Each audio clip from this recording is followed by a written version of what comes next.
Players who have a lot of success on the field are able to make really complicated things look very simple. And let me give you some examples. If a player receives a ball on the run in stride and takes their first touch perfectly without them having to slow down away from pressure into space or looking to attack, that can look extremely simple to someone watching a player do that, but is extraordinarily complicated.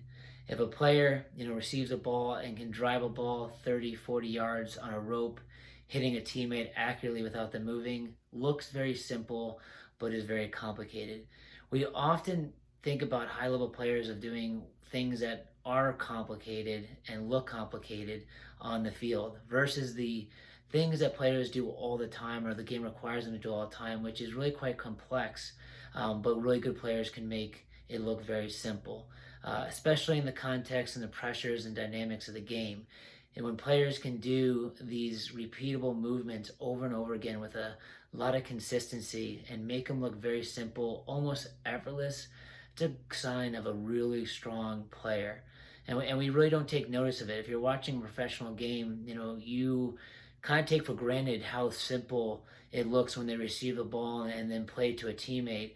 But if you ever get down to ground level and kind of are at a game, you can see the amount of pressure and lack of space and the circumstances they're dealing with to get that pass off and find that right option. What looks really simple really is quite complex and extremely difficult.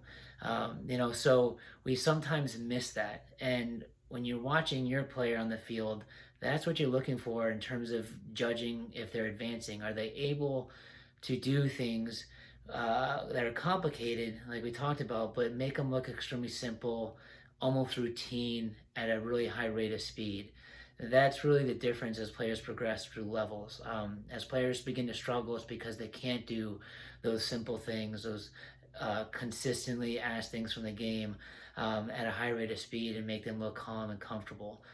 So as you're watching players, that's something to really consider in terms of how your child is doing on the field, is if they're having trouble doing those movements on a consistent basis, because they're hard. We take for granted and we think that it should be simple, but it's not. To receive a ball that's moving and stop it dead and have tons of time and space and try to find someone, that's not as complicated.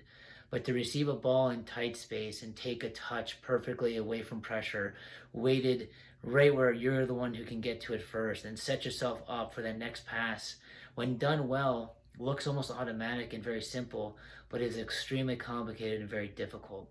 So that is something to consider when you're trying to improve as a player. If you're looking at your child in terms of how they're doing, that's really your measuring stick on the soccer field, is can they do those things that are really difficult but they make it look extraordinarily simple.